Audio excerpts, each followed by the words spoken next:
Bonjour et bienvenue dans ce second épisode de JM Podcast, le podcast qui extrait les bonnes idées de l'industrie pharmaceutique. Alors, après quelques problèmes techniques, on démarre enfin. Avec moi ce soir, et comme d'habitude, Arnaud. Arnaud, content d'être là ? Ouais, ravi. Salut Pam. Vraiment, ça fait plaisir pour la deuxième fois d'être là. Et donc, un épisode comme on espère en faire souvent, un épisode avec un invité. Avec nous également ce soir, Yann. Yann, comment ça va ce soir ? Nickel, donc on recommence, c'est bon, allez. Pour donner un peu de contexte aux auditeurs, on a enregistré, on a commencé pendant 10-15 minutes et l'enregistrement s'était pas lancé. Je n'avais pas lancé l'enregistrement globalement. C'est notre première fois. Donc comme tout à l'heure, je vous propose de commencer par une petite news. Vous êtes prêts ? Allez, vas-y. C'est parti.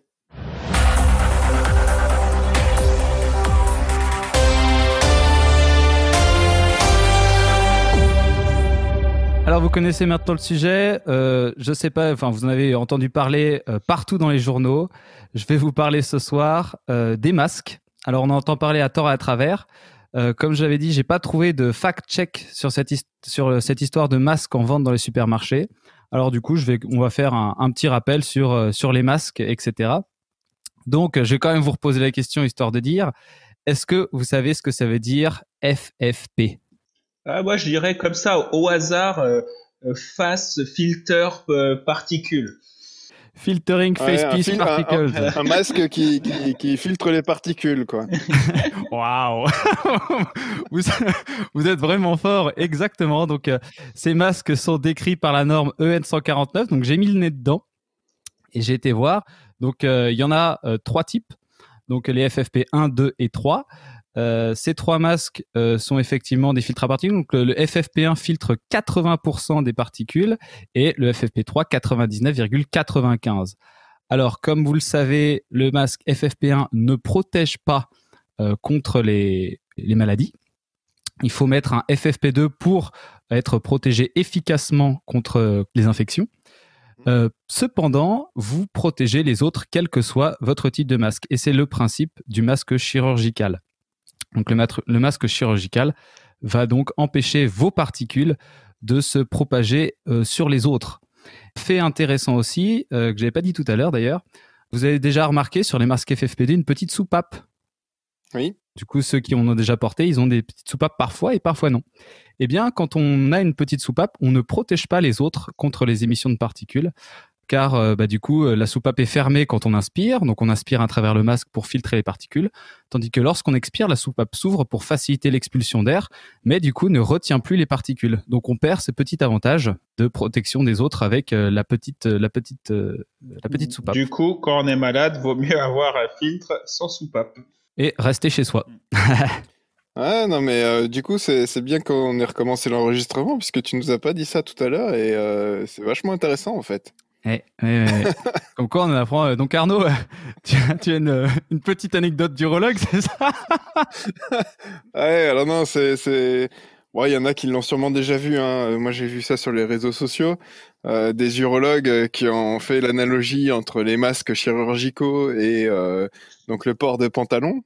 Et donc, si tu es toi complètement nu et une personne à côté de toi complètement nue qui te pisse dessus, bah tu vas être mouillé. Si ensuite tu mets un pantalon et lui il reste nu et qu'il te pisse dessus, bah t'es toujours mouillé. Et si par contre vous portez tous les deux un pantalon, bah c'est lui qui est mouillé. Voilà, donc c'est comme ça que ça marche les masques chirurgicaux. Une belle anecdote pour expliquer aux autres le principe. On rappelle, le masque chirurgical se porte sur le nez et la bouche et on ne le touche pas pendant toute la durée qu'on porte le masque. Alors les personnes dans les centres commerciaux, etc., ou ceux que vous voyez hein, qui sont là en train avec le masque à moitié sur la bouche et en se le gratouillant toutes les 5 minutes, ouais, ou zéro efficacité. Ouais, c'est ça. Donc, les gestes barrières, le plus important. Complètement. Quelque chose à ajouter sur les masques, non ? Non, c'était intéressant du coup. Bon, pour la deuxième fois, hein, mais du coup, c'est bien que finalement, tu m'aies gardé un peu sous le coude, quoi. Non, et puis un petit message de prévention. Donc, portez des masques tissus. Pas forcément vous protéger, mais protéger les autres. Voilà, c'est ça. Ça permet de protéger les autres. C'est ça le plus important. Et si on tout le monde continue de protège les respecter autres, tout le monde est protégé. C'est ça. Exactement. Voilà. C'est le principe de la vaccination. On fera un épisode sur la vaccination un jour. J'en meurs d'envie de ce truc-là. Bon, je vous propose d'attaquer le sujet de ce soir, le système Kappa. Vous êtes prêts? Oui. Jingle.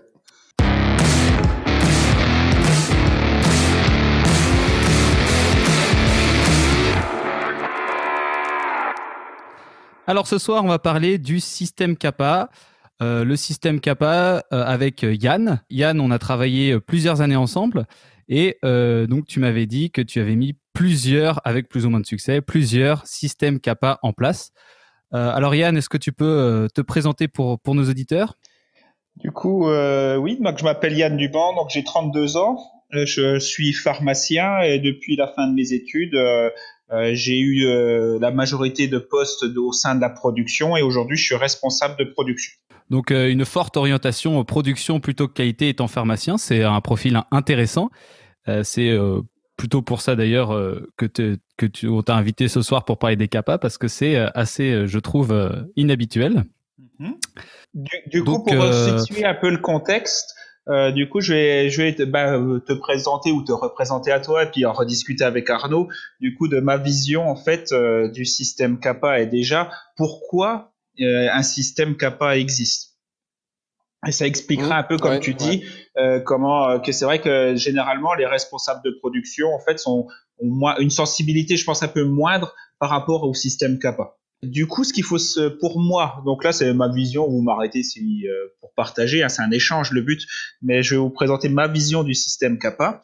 Et comme tu dis, j'ai mis plusieurs systèmes en place Kappa, et en fait aujourd'hui j'en ai mis on va dire 3 en place, et il y en a un seul sur les 3 vraiment où j'ai été satisfait du résultat parce que j'avais une efficacité, une efficience satisfaisante. Donc, ce qu'il faut, le Kappa, c'est ce qui signifie Corrective Action, Preventive Action. Je te coupe, mais c'est vachement... moi, ça me fait vibrer quand j'entends un responsable de production ou même un responsable qualité parler d'efficacité et d'efficience d'un système qualité. C'est assez peu courant pour le noter. Je suis désolé de t'avoir coupé, mais vas-y. Non, mais si c'est pour me lancer des fleurs, tu peux, vas-y. On veut avoir d'autres invités, donc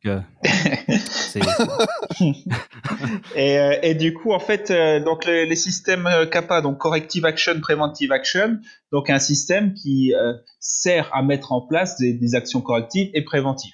Ça paraît con quand on le dit comme ça, mais en fait c'est bien souvent mal utilisé et du coup en fait c'est un facteur démotivant après pour la mise en place du système. Donc, au quotidien, dans une unité de production, comme vous le savez, on n'a jamais d'aléa. Donc, vu qu'on n'a jamais d'aléa, on n'a jamais de déviation. Et à chaque déviation, en fait, donc il faut dans un premier temps sécuriser l'anomalie et la qualité du produit. Donc là, on va arriver sur les premières actions que je considère plus comme des actions curatives, du coup pour analyser l'impact de l'anomalie sur la qualité du produit et in fine sur l'efficacité sur le patient. Donc ça, pour moi, c'est un système qui doit être géré par le système déviation. Mais en même temps que ce système déviation, en fait, on lance l'investigation pour arriver aux causes racines de ce problème et pas forcément les causes de surface. Et là, pour moi, les actions qui vont agir sur les causes racines, ça va être des actions qui vont rentrer dans un système Kappa. Donc, soit sur du correctif, donc pour éviter la répétition, soit sur du préventif, donc là pour vraiment éviter qu'un problème similaire puisse apparaître. Donc, et ça c'est on va dire la frontière entre ces 3 types d'actions est assez floue dans plusieurs sociétés que j'ai pu voir. Donc, non, c'est clair, c'est très très flou. Hein. Moi, ce que je disais tout à l'heure, et je me permets de le redire là, pour avoir travaillé sur ce sujet sur pas mal de sites, je suis toujours assez étonné de voir que d'un site à l'autre, en fait, on n'a pas la même définition de ce que c'est qu'une action corrective, ce que c'est qu'une action préventive. Ce que tu as très bien expliqué aussi, les actions curatives, il y en a, ils l'ont pas en tête sur certains sites, ce qui est assez étonnant. Et donc, finalement, ça crée un flou artistique.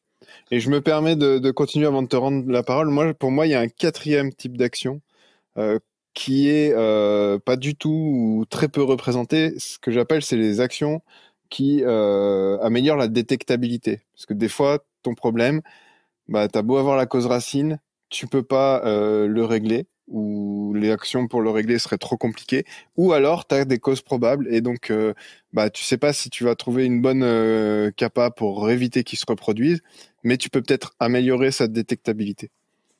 Et ça, du coup, tu classes pas dans les actions correctives ou correctives. C'est une capa, mais je le mets pas dans les actions correctives. Moi, après, pour moi, c'est entre les deux, parce que du coup, ça va aider ton système capa après. C'est plus de l'affinage, quoi.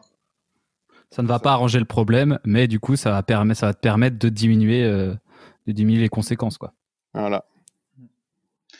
Et du coup, j'ai vu aussi sur certains sites où, en fait, ils mélangeaient actions de capa et actions curatives.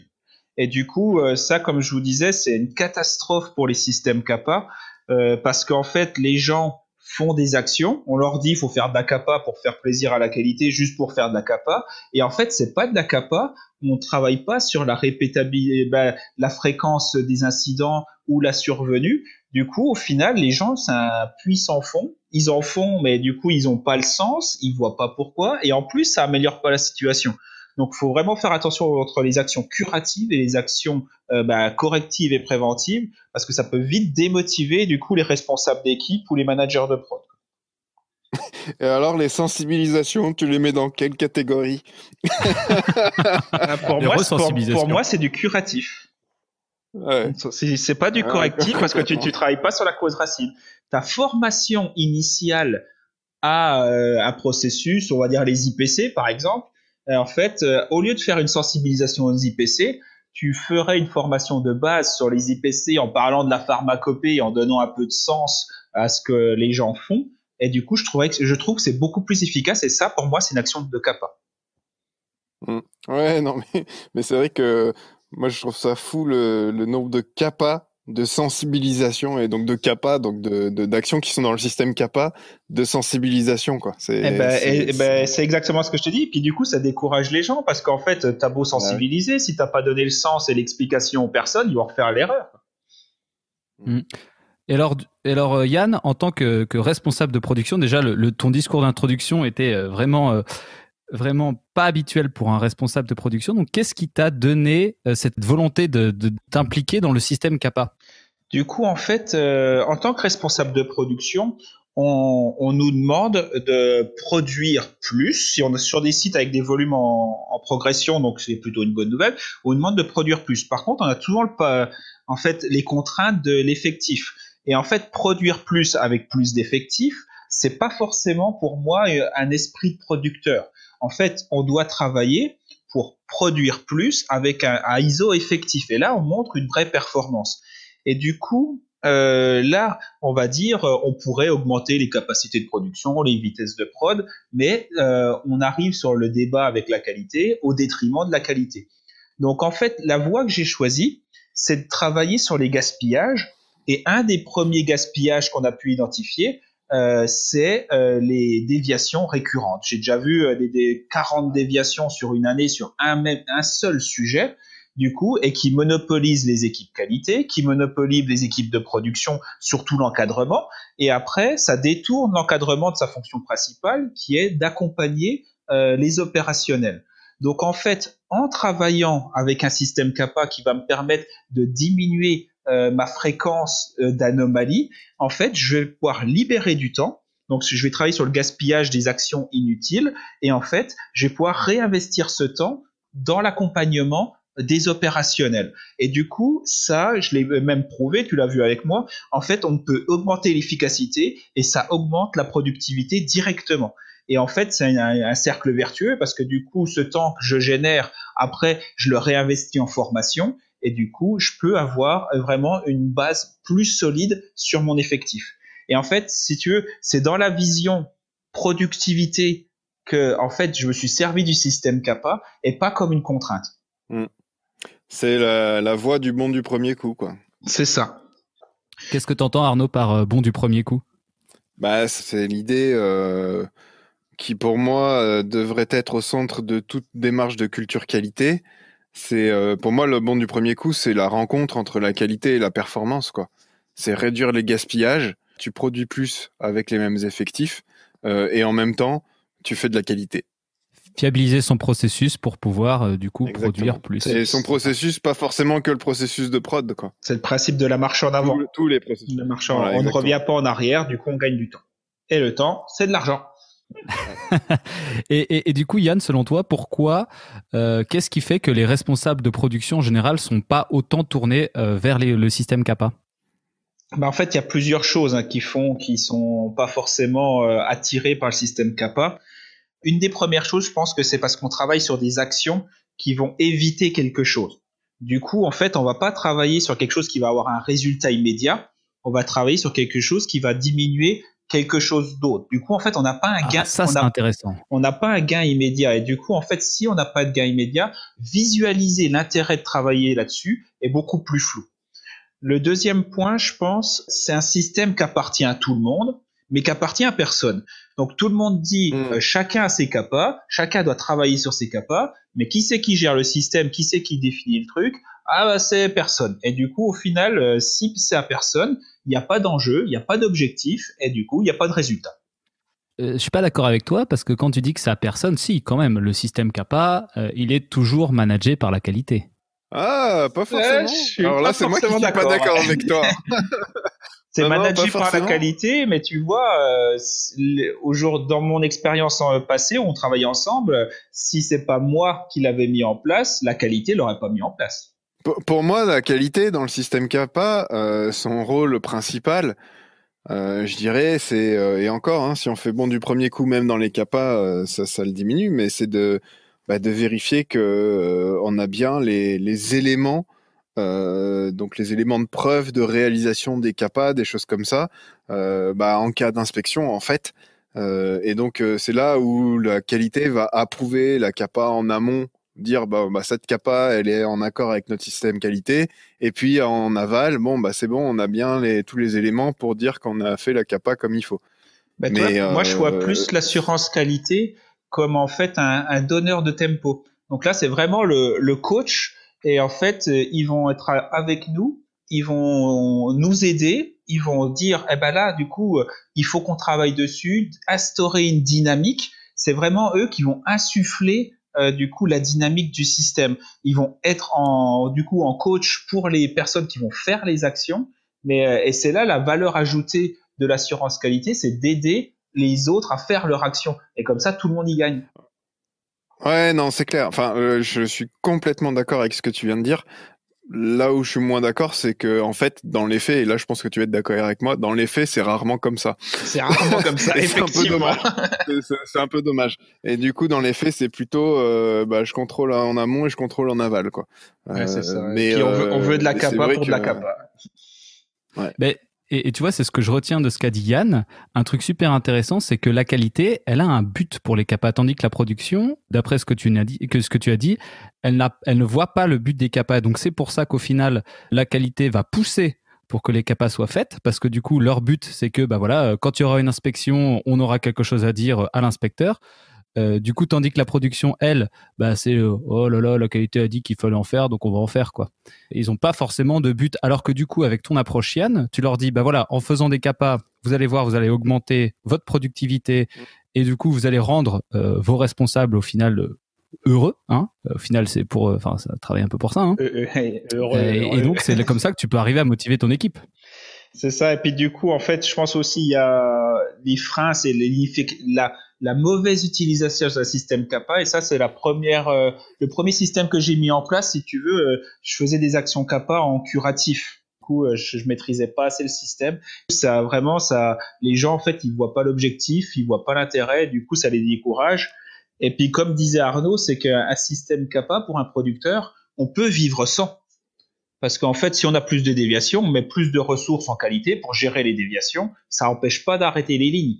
Et du coup, c'est ça aussi qui est important, c'est qu'en fait, il faut pas le voir comme une contrainte ou quelque chose qui arrête les lignes. Il faut vraiment le voir comme un outil d'amélioration.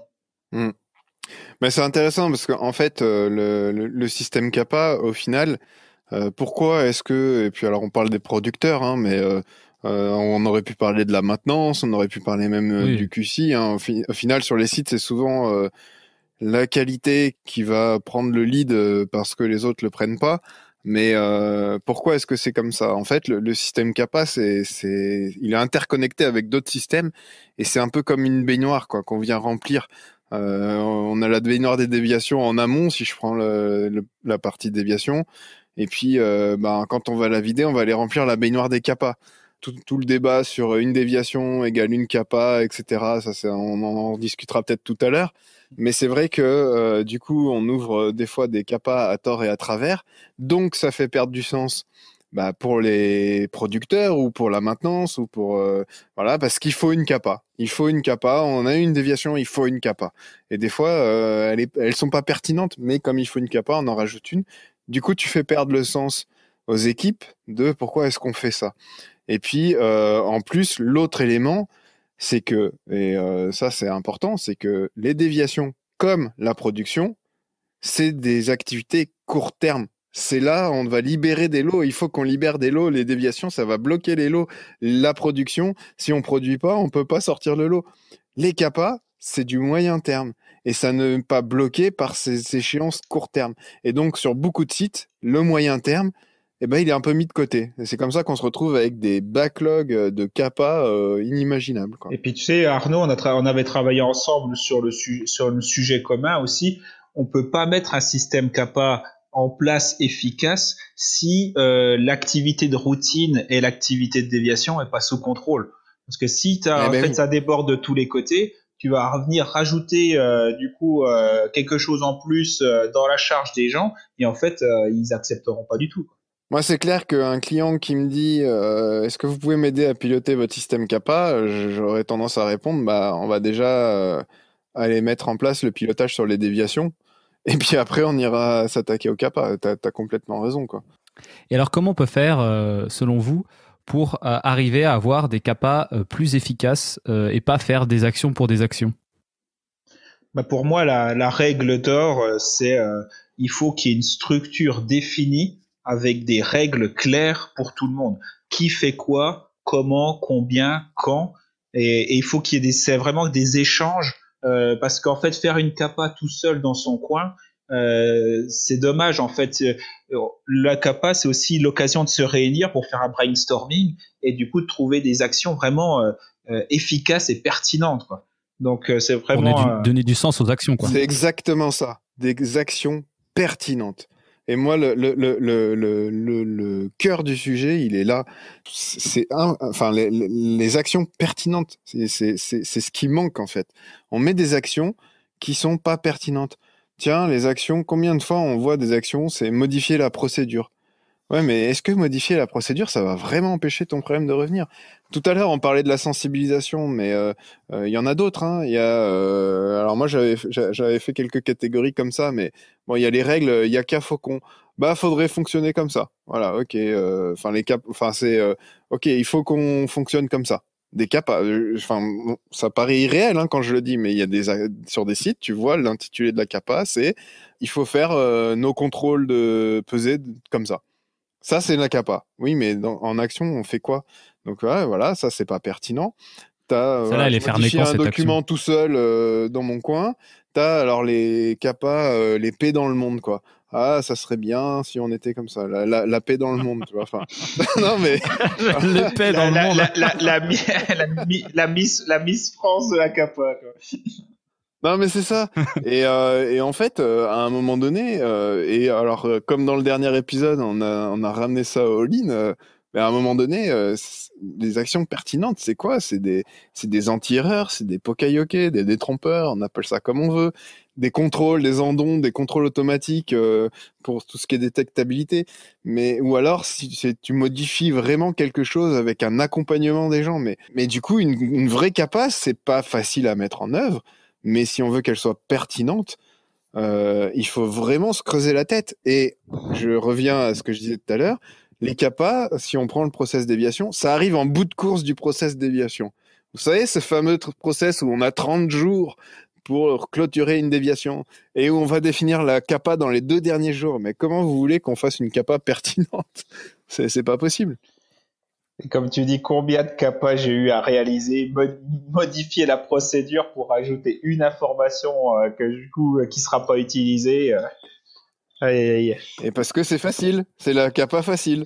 Et comme ça, on clôture la déviation et puis du coup, on peut libérer le lot. Qu'est-ce qu'on veut? On veut du facile ou on veut du pertinent et du efficace? Et puis du coup, le dernier point essentiel, je pense, pour un système kappa, et on avait déjà discuté avec vous deux, c'est la volonté managériale. Donc en fait, ouais. si vous tombez en fait sur un manager qui veut pas faire de la kappa, ben vous êtes mort. Donc en fait, il faut vraiment qu'il y ait ce but, cette volonté, et si c'est pas impulsé par la hiérarchie, je pense que c'est beaucoup moins efficace. Ouais. Bah c'est évident, et surtout si c'est, comme on le disait en début d'émission, si c'est piloté par le RAC, le responsable assurance qualité, et que lui doit les dire à la maintenance ou à un superviseur de production de faire ses actions kappa, et que au final lui il en a pas envie, et bonne chance, parce que du coup ça va traîner jusqu'à temps que ça fait 6 mois qu'on aurait dû faire cette kappa, et puis au final, elle a plus vraiment de sens, on sait même plus pourquoi on l'a fait, et puis tant pis, voilà. Alors que du coup, si le responsable, c'est le manager de l'unité de production ou du site, est hyper impliqué dans son système kappa et pousse tout le monde et veille au deadline et regarde comment ça se passe, comment les actions, comment c'est piloté, qu'est-ce qui se passe tous les jours au quotidien dans son atelier, eh bien, ça y va plus vite. Mais oui. Mais ça, alors moi, le retour d'expérience, c'est que les projets de mise en place de pilotage de kappa, là où j'ai réellement obtenu des résultats, c'est dans des contextes où en fait, on en revient à ce qu'on a dit la dernière fois dans le dernier podcast, mais le projet sur la kappa, il était porté par le responsable soit de l'unité, et c'était le cas toi Yann, quand on avait fait ça dans l'unité autonome forme sèche avec Tokinol, soit du site, et c'est le cas de mon client actuel, où on a même le focus, donc le point de pilotage kappa qui se passe dans son bureau, quoi, dans le bureau du patron de site. C'est du bonheur quand c'est comme ça. Ça montre l'implication, et donc derrière, avec ce soutien-là, en fait, après tu fais rouleau compresseur, quoi. Tu peux tout mettre en place, tu peux aller jusqu'au bout. Et je vais peut-être faire peur un peu à ceux qui nous écoutent. C'est vrai que dans mon ancienne unité, pour mettre tout le système qualité en place, en passant par la revue des dossiers de l'eau, le système déviation, le système kappa, on a mis 12 à 18 mois, hein, donc on a mis assez longtemps quand même. Ouais, non, mais attends, peut-être que ça va faire peur, mais à un moment donné, tu fais pas des miracles, quoi. Enfin, ça s'inverse pas. Alors, c'est marrant parce que du coup, l'actualité là que j'ai eu, moi, c'est des retours de résultats justement sur le pilotage des déviations et des kappas chez mon client actuel. Les résultats, ils viennent d'apparaître dans le vert. On a commencé à travailler il y a pas tout à fait 9 mois, je dirais. Mais après, sinon, tu fais une action, comme moi j'ai vu des boîtes de consulting le faire, où t'envoies des consultants qui vont traiter les déviations et les kappas pour toi, donc tu rebascules dans le vert très vite, et puis après, ça repart à la hausse. Et ça retombe, ouais. Ouais, mais là, ton site, il progresse pas. Donc, qu'est-ce que tu veux, quoi? Tu veux quelque chose de durable. T'as pas la pérennité du système, parce que faire un système qui marche quand t'es là, mais dès que tu te barres, en fait, il marche plus. Pour moi, c'est un échec managérial. Hein. Donc, c'est vraiment la pérennité des systèmes qui est super intéressant. Oui. Et puis, encore une fois, 12-18 mois, changer ce mode de fonctionnement-là pour qu'il y ait la pérennité, ça veut dire aussi que tu as un changement de culture des équipes, quoi. Et le changement de culture, ça se fait pas en 2 mois, quoi. Clairement, ça se fait pas en 2 mois. C'est ça. Après 12-18 mois, pour que ça soit en place, mais tu as quand même commencé à avoir des résultats, tu as quand même avant pour pouvoir garder la motivation des équipes et tout. Oui, en 6 mois, tu as les premiers résultats. Mais par contre, du coup, comme tu dis, pour la pérennité du système, il faut que ça soit ancré dans les rituels, dans les habitudes du personnel. Et du coup, ça, comme tu dis, il faut du temps, quoi. Voilà, c'est là où je veux en venir. Donc, pour toi, Yann, qu'est-ce que c'est une culture kappa ? Ben, pour moi, la culture kappa, bonne question, toi. Donc, c'est vraiment comment du travail, mais si tu veux, le kappa thinking, ça pourrait être en fait une vision à moyen terme. Mais du coup, là, il faut demander aux gens de lever la tête. Et aujourd'hui, dans des contextes quasiment dans n'importe quelle boîte, vous allez en fait, tout le monde est sous l'eau. On parle tout le monde est stressé parce qu'ils arrivent plus à gérer leur charge. Et du coup, en fait, ça, c'est que ils lèvent plus la tête et ils regardent pas devant eux. Donc, on parlait du pilotage de la qualité à vue. Bah, en fait, il y a rien de plus inefficace parce qu'au final, on se projette pas. Et en fait, la culture kappa, ce serait du coup avoir une qualité qui se projette à moyen terme pour se dire, eh ben, écoutez, là, on va travailler sur un ou deux sujets, pas plus, mais par contre, on va les tuer. Comme ça, en fait, on va capitaliser du temps, quoi. Comme on parlait des déviations récurrentes. J'avais une déviation que les gens ont peut-être déjà eu sur les délais de stockage dépassés. Et en fait, les délais de stockage dépassés, quand tu creuses, on se rend compte que en fait, le temps de stockage n'est pas forcément validé ou a été validé de façon empirique. Et en fait, juste une validation avec les besoins actuels de la production suffit à ne plus avoir de déviation. Et nous, on a diminué, c'était énorme, hein, le nombre d'heures gagnées pour tout le monde, juste en levant la tête, en regardant plus loin, en allant sur les causes racines, et qu'est-ce qu'il fallait faire, sans dégrader la qualité de nos produits. Ouais, parce que cette déviation, en plus, c'est un très bon exemple, parce que celle-là, tu la clos facilement. Et enfin, tu la clos facilement, il faut quand même regarder, hein, mais elle a généralement pas d'impact. Tu clos et puis c'est terminé. Tu passes à la Après, suivante. le lot, tu peux le libérer. Voilà. Ouais, mais et ça, quel que soit le sujet, quand tu vas sur un site, tu as toujours la déviation. Effectivement, chez Tokinol, moi je m'en rappelle de cette déviation de temps de stockage. Mais là, chez d'autres clients, c'est d'autres sujets, mais tu as toujours cette déviation qui revient, qui est facile à clôturer, qui est allez, c'est bon, c'est pas grave. On met peut-être des fois des kappas, mais je sais pas, même pas. Et tu vis avec, et parce que t'as pas pris le temps de relever la tête. Et c'est marrant parce que en fait, c'est là où tu te dis, mais ça représente de la perte. Enfin, on revient à la rencontre entre la performance et la qualité. Ça représente de la perte de capacité homme, que ce soit en production ou en qualité, mais ça représente aussi un risque compliance, quoi. Quand tu as 20, 30, 20 déviations par mois sur tel sujet, évidemment qu'en inspection, ça va sortir. Et évidemment que les inspecteurs, ils vont s'arrêter dessus. Et évidemment qu'un jour ou l'autre, tu vas avoir le droit à ta remarque en inspection. Alors plus ou moins grave, mais c'est sûr. Et pour moi, ça pourrait être encore plus vicieux si tu veux, parce que du coup, vu que en fait, ça va être quelque chose qui va être récurrent et qui va irriter les libérateurs ou les personnes qui vont clôturer les déviations, tu peux avoir une scission qui se fait entre la production et la qualité. La qualité qui disent ah bah vous faites pas d'efforts, nous on vient vous aider, et la production qui est pris entre deux eaux qui fait bah ouais mais nous on est obligé. Du coup au final, et toi c'est là tu casses l'esprit d'équipe, quoi. Donc ça peut être beaucoup plus vicieux, hein. Ouais, non, c'est clair. Scission qu'on évoquait au début d'émission, hein, d'ailleurs, entre la qualité et la production. La qualité qui essaie de faire ses actions pour contenter l'inspecteur, la production qui, elle, veut produire, et n'a pas le temps pour les bêtises de la qualité, parce que du coup, il n'y a pas de sens et personne ne travaille dans le même but commun qui serait le bon du premier coup au final. Il faut remettre le patient au milieu de tout ça. On travaille tous pour le patient. C'est clair. Exactement. Et donc, pour lutter contre les récurrences, enfin, Yann, est-ce que tu as un outil pour...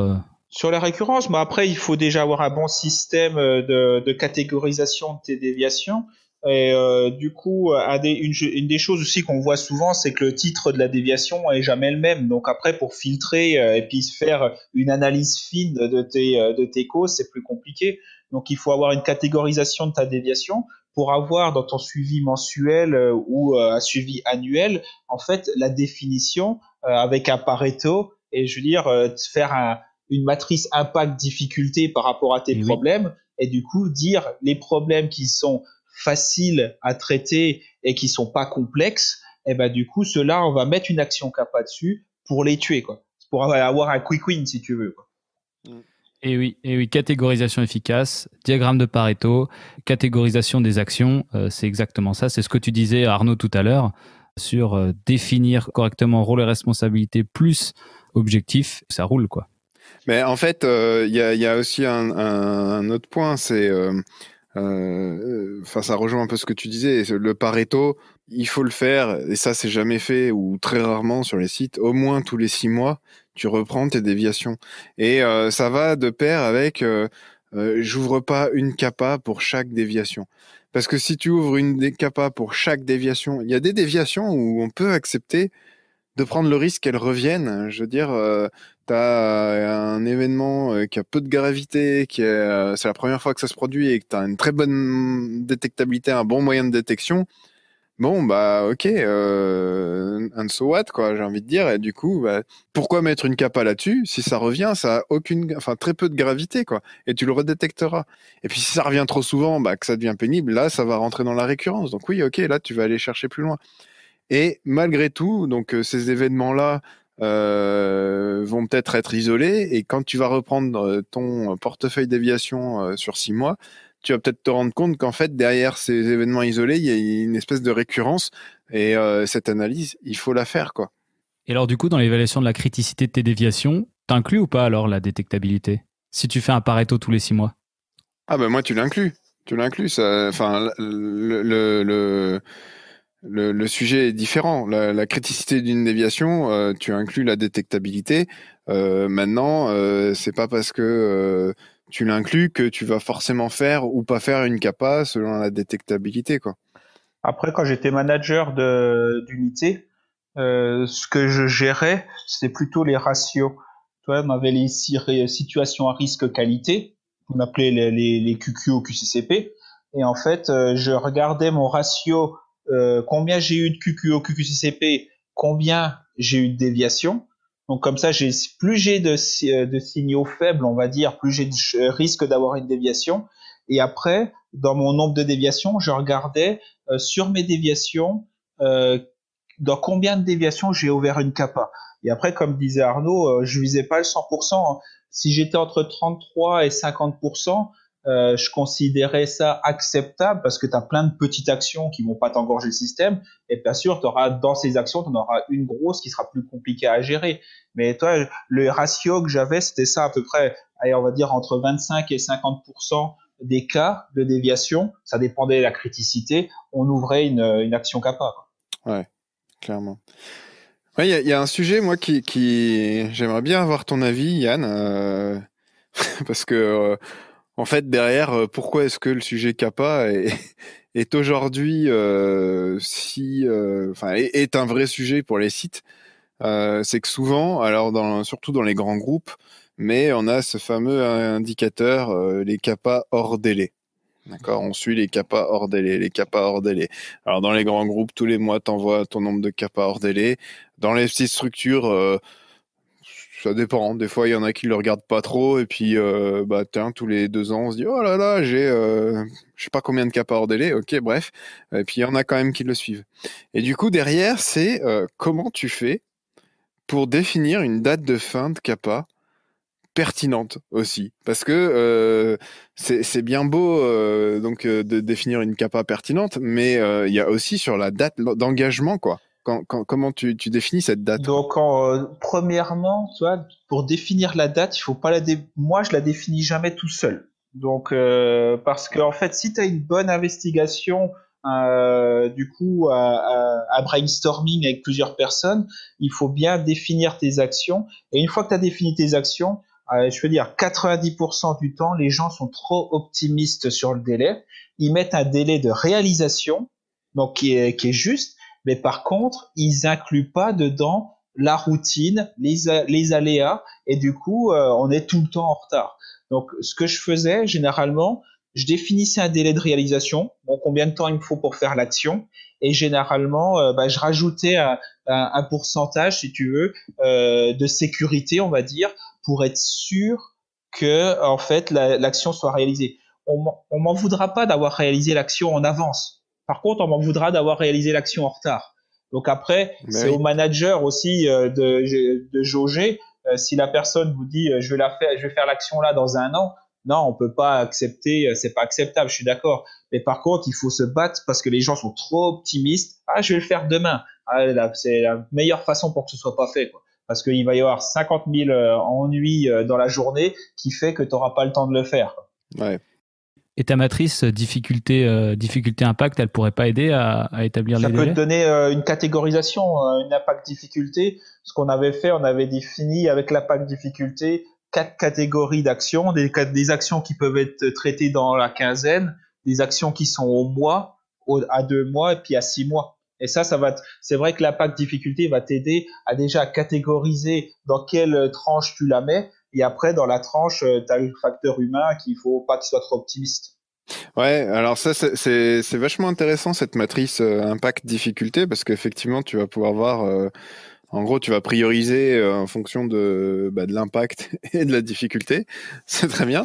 Oh, wow. Et je pense que non, mais je pense qu'il y a un autre facteur qui est vachement important à prendre en compte aussi, c'est ta charge capacité en fait.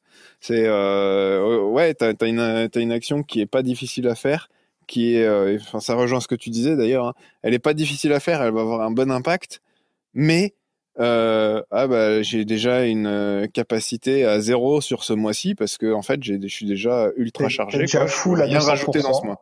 Voilà, c'est ça. Qu'est-ce que tu fais là? Tu la places quand même, ou tu la places dans le mois d'après, ou tu la places et t'en déplaces une autre que tu considères ayant moins d'impact et du coup tu décales cette autre capa. Enfin, tu vois. Cette charge capacité, c'est super important, quoi. Et c'est de la priorisation, hein. Quand tu arrives à mettre une charge capacité, c'est déjà les périmètres des personnes sont clairement définis, hein. Et tu regarderas la plupart du temps pourquoi les personnes sont full, c'est parce qu'ils compensent, hein. Ils font le travail d'une autre personne et parce qu'ils veulent bien faire, ils veulent rendre service et au final ils se court-circuitent complètement. Donc il faut passer aussi par une phase de responsabilisation. À qui est le rôle de réaliser cette action? Et en fait, moi, j'ai aucun scrupule à faire sauter des actions qui sont pas de ma responsabilité. Je peux les faire si j'ai le temps. Par contre, si j'ai une action à faire et que je fais des actions qui sont pas à moi de réaliser, je les fais sauter, hein. Ouais, du coup, tu décales la capa, quoi. Non, la capa, elle est à moi. Donc la capa, je la garde. Par contre, je décale d'autres actions qui vont, on va dire, parasiter mon calendrier, quoi. Ah oui, d'accord. Ok. Du coup, tu es en train de dire que pour mettre un système en place, un système CAPA qui fonctionne, il faut aller voir où est l'engorgement du système et les faire sauter un à un pour libérer du temps aux gens. Il faut que, en fait, c'est surtout que les rôles et les responsabilités soient bien définis, parce que c'est sûr qu'un système CAPA sur un système engorgé, ça marchera pas. Donc, la priorité, c'est le patient. Et le patient, du coup, ça va être mettre à disposition les produits pour soigner le patient. Donc, c'est pour ça qu'il faut vraiment avoir une organisation, de base qui est vraiment solide. Et du coup, avec Paul-Adrien, on travaillait sur un article et on parlait du coup de flux primaires, de flux secondaires, et on disait bien qu'en fait, si on voulait avoir en fait des systèmes comme ça qui améliorent le lendemain, il faut déjà que les systèmes du jour soient correctement managés. Ouais, complètement. Et donc là, Yann, t'arrives sur un nouveau site de production que tu connais pas du tout. Et là, on dit, bon voilà, c'est parti, il va falloir que tu implémentes un système CAPA. Qu'est-ce que tu fais et dans quel ordre? En premier, ouais. Je pense que déjà, je définis mes priorités. Donc, en définissant mes priorités, je demande au service assurance qualité de me faire un état des lieux, donc sur 12, 24, 36 mois, ça dépend, pour définir. Il y a toujours, hein, on peut chercher, il y a toujours des déviations récurrentes. Travailler sur les déviations récurrentes. Et en fait, en parallèle, je lance une formation pour la culture et donner du sens aux opérationnels. Parce que du coup, les CAPA, c'est souvent les managers qui ont à réaliser les actions, mais en fait, ils auront besoin des opérationnels. Et si on dit aux opérationnels, écoutez, là, on va travailler sur un système CAPA, et ce système CAPA, il va vous servir à vous. Ça me permet d'avoir l'engagement des opérationnels et d'avoir la donnée terrain. Donc, je te dis, je commence à demander à l'assurance qualité où sont mes déviations récurrentes. Je lance une campagne de formation pour sensibiliser et donner du sens aux gens. et après, du coup, je fais les actions rapides et qui vont ramener des gains de temps assez importants pour en fait me faire de la publicité et puis le vendre aux gens. Vous avez vu là, vous avez gagné tout ce temps-là et c'est grâce à vous. Et en fait, ça lance la dynamique. Convaincre. Ça, c'est intéressant. Toujours convaincre. Et puis les gens, ils ont besoin de factuels, de visuels. Si tu lances des CAPA, vous avez gagné 1 heure dans l'année, c'est mort. Hein. Sur les premières CAPA, faut lancer des trucs flash, hein. Donc des trucs qui vont faire gagner 1 heure par jour. Et là, ça va leur causer. Hein. Ouais. Moi, j'ai une question. Je sais pas si on a encore beaucoup de temps, Pam. Si, on est pas mal. Il y a un type de CAPA, moi, qui me dérange et pour lequel j'ai du mal à me positionner et que je vois quand même sur tous les sites, que je trouve un peu fourre-tout. Et en même temps, dans certains cas de déviation, sous la pression de clôturer la déviation, sous la pression de la libération, c'est difficile de trouver une autre CAPA que celle-là. Et alors, ce type de CAPA, c'est les CAPA, on va rechercher une solution. C'est-à-dire, on a la cause racine, on doit clôturer la déviation parce qu'il y a la libération, mais on n'a pas la solution. Et du coup, on ouvre une CAPA, rechercher la solution.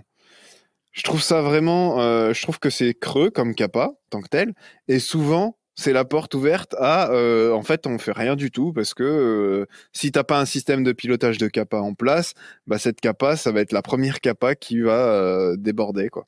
Et du coup, je serais assez intéressé d'avoir Yann, ton avis sur ce type de CAPA. Est-ce qu'il en faut, est-ce qu'il en faut pas, et quand il y en a, comment les gérer pour s'assurer qu'on arrive bien aux solutions, quoi.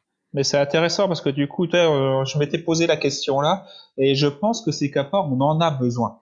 Parce que quand tu es sur la déviation, et comme tu disais, on a un temps de process à 25-30 jours pour traiter ta déviation, et ça arrive qu'on arrive dans les 2 derniers jours et que là, en fait, je préfère qu'on me dise on va ouvrir une CAPA pour faire un brainstorming, un meeting, que de trouver une action bateau juste pour clôturer la déviation.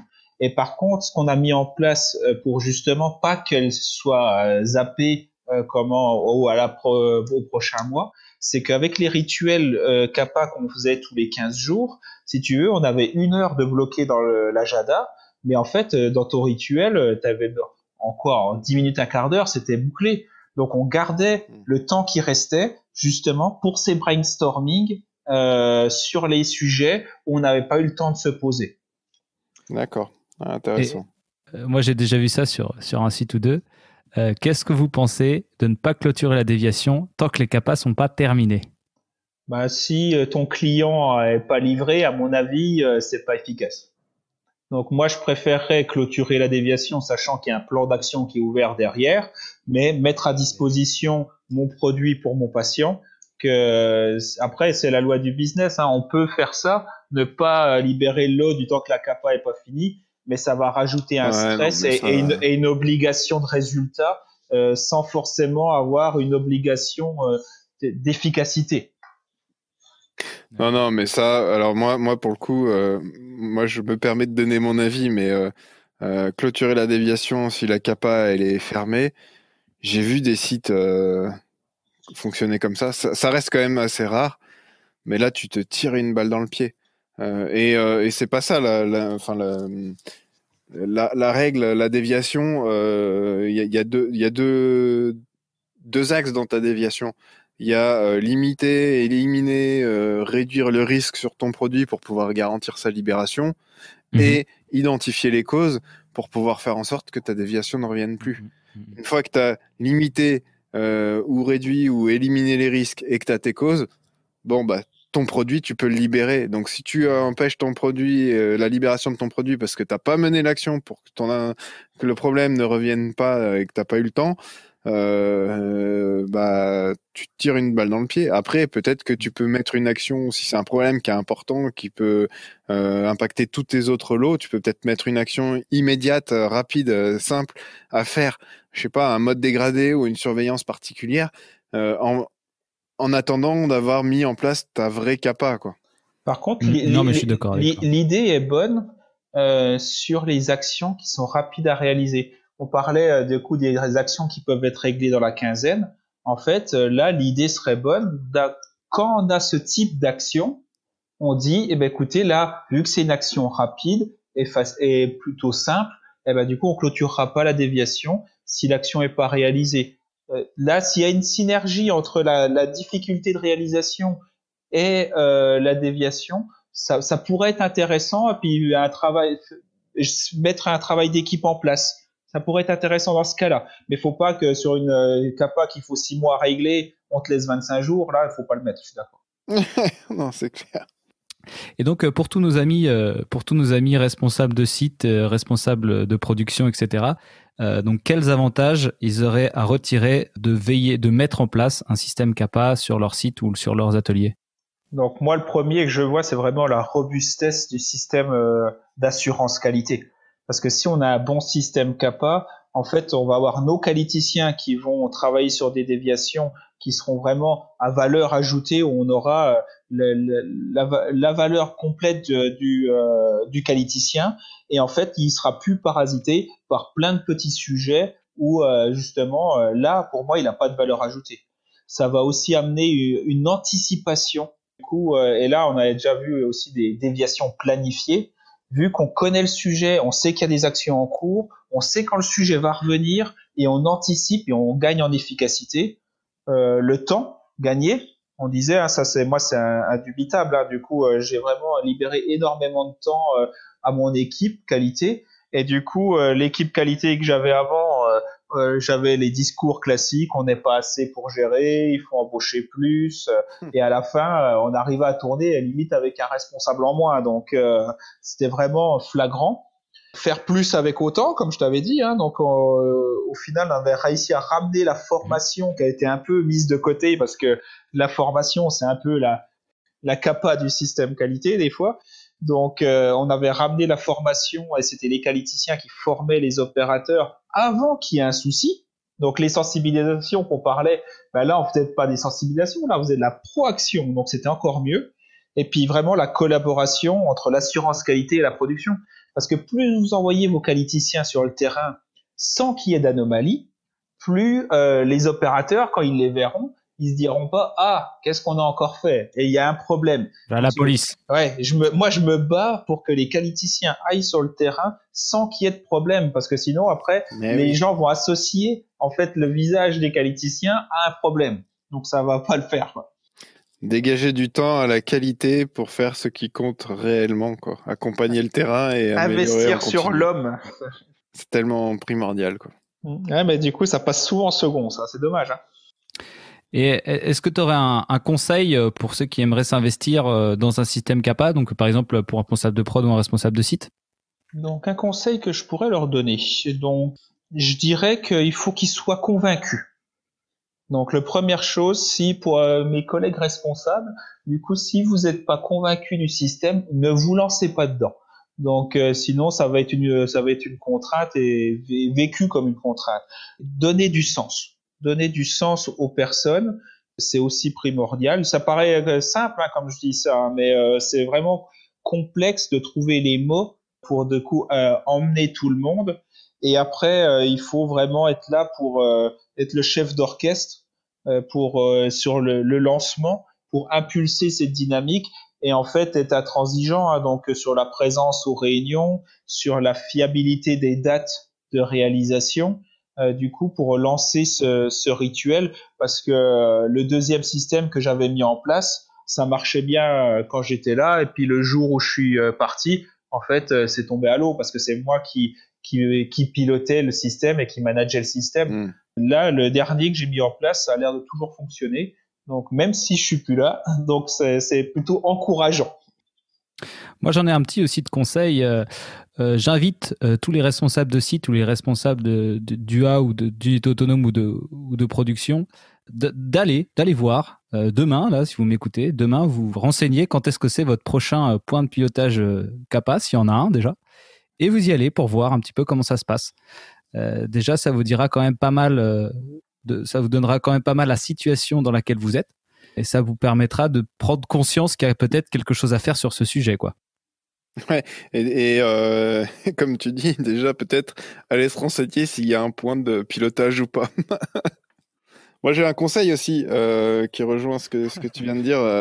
Pam, c'est faites aussi, alors je sais pas si vous avez des extractions de vos systèmes qualité ou quoi, faites un peu l'état des lieux de votre encours de kappa et vous regardez l'évolution de l'encours semaine après semaine ou mois après mois. Et si votre encours il est en train de monter, bah c'est que vous avez un problème. Et déjà, ouais, regardez la plus vieille déviation dans votre parc et la plus vieille kappa. Ça aussi, c'est pareil. Si elle a plus d'un an, ça va pas. Ouais, qu'est-ce que tu fais quand tu as des kappas t'arrives comme ça, tiens, une bonne question. Pour toi, Yann, tu débarques, nouvelle unité de production, etc. Tu regardes, tu as des kappas qui ont, je sais pas, qui sont périmés depuis 6 mois ou 1 an et qui sont ouvertes depuis 2 ans. T'en fais quoi de ces kappas, quoi? Des kappas qui sont périmés depuis plusieurs années, je vais te dire, je les clos. Je les clos parce que du coup, ça sert plus à rien de travailler dessus. Si elles ont été là pendant 2 ans, il faut vraiment travailler sur des trucs qui reviennent régulièrement. Parce que sinon, si tu l'as pas traité en 2 ans, c'est que comme tu disais, hein, à un moment, faut faire un choix. Hein. Donc, si on l'a pas clôturé, c'est qu'elle n'était pas essentielle, on va dire, à l'activité. Donc, mais là, toi, là, moi, j'arrive dans une nouvelle boîte où hier, j'ai fait mon listing kappa pour voir le nombre de kappa parce qu'en fait, vu que je remplace un autre responsable, je récupère toutes ces kappas. Donc, c'est drôle, là, tu débarques et du coup, tu récupères les sujets et puis les sujets, ils sont à clôturer pour demain. Donc, là-dessus aussi, il y a une notion du changement. Quand on a, toi, des managers qui changent, il faut être vigilant sur les systèmes kappa en place. Parce que si tu gardes les dates en fait qui avaient été données par l'ancien responsable au nouveau, je suis pas sûr que ce soit pertinent. Parce que le temps que je me mette dans le sujet, que je comprenne le sujet et que je fasse l'action, Ah oui. c'est plutôt compliqué, quoi. Ouais. Ça, c'est un autre sujet que j'avais pour un épisode, c'est le change control humain. Ouais. Comment tu gères tes changements de responsable assurance qualité, tes changements de responsable de production, parce que on en fait tout le temps sur les matières, sur les machines, mais je sais pas Et au si niveau des sites responsables, tu sais, c'est quoi le pire? C'est que chaque responsable, en fait, du coup, arrive avec ses idées, ses nouvelles idées, ses idées, et en fait, refait le monde. Et du coup, là, c'est une stratégie que j'applique maintenant aujourd'hui. Quand j'ai des idées, en fait, j'applique pas forcément mes idées tout de suite, mais par contre, je demande aux opérateurs ce qui était fait il y a 1 ou 2 ans. Et je me suis rendu compte qu'en fait, la plupart du temps, les systèmes existaient dans le passé. Il y a eu un changement de manager et du coup, les systèmes ont arrêté alors qu'ils existaient déjà. Et en fait, c'est beaucoup plus efficace de reprendre un système et de l'améliorer que de le recréer de A à Z. Hmm. C'est super intéressant comme sujet en fait parce que c'est clair que alors on parle de responsables mais même d'opérateurs hein, des fois tu as des sites où quand tu as un changement de personnel, une personne qui part qui avait toute la connaissance sur le process, comment tu gères ça quoi? Et ça c'est pas du tout anticipé ou pris en compte quel que soit le niveau de ton personnel, quoi. Et C'est un vrai manque. sur les sites où tu as du turnover qui est assez important au niveau des opérationnels, si ton processus de formation initiale est pas bien documenté, bien cadré, ça peut vite être une catastrophe au niveau de ta productivité. Hein. Mais ça, c'est un point aussi où moi je me suis beaucoup intéressé dernièrement, justement. C'est comment tu construis ton process d'intégration, de formation en prenant en compte la donnée d'entrée que sur tel poste, tu as un turnover plus important que sur tel autre poste, par exemple. Je prends un exemple tout bête. Comme moi, un poste auquel je suis assez souvent confronté, c'est les AQ-op, les AQ opérationnels.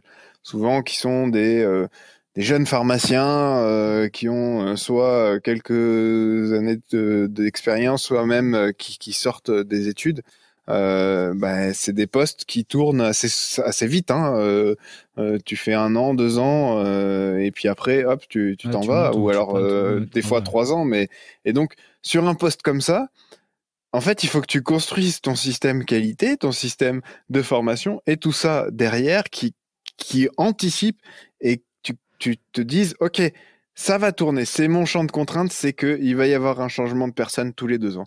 Donc, comment je construis tous les systèmes autour de ça face à ce champ de contrainte qui ne changera de toute manière pas. Un espèce de dossier clé en main. Voilà, c'est tout ce que tu as à faire tous les jours. C'est comme ça que ça se passe. Et etc. quoi. C'est ça. Et il y a la phase d'immersion. Je sais pas si c'est ça. Hein. Ouais, ça peut être ça, mais enfin, ça peut être aussi penser ton organisation peut-être un peu différent. Enfin voilà, il y a plusieurs pistes, hein, mais c'est une vraie réflexion qui aujourd'hui n'est pas faite, quoi. Et puis, malheureusement, c'est valable aussi pour les responsables de production, les responsables de site. Aujourd'hui.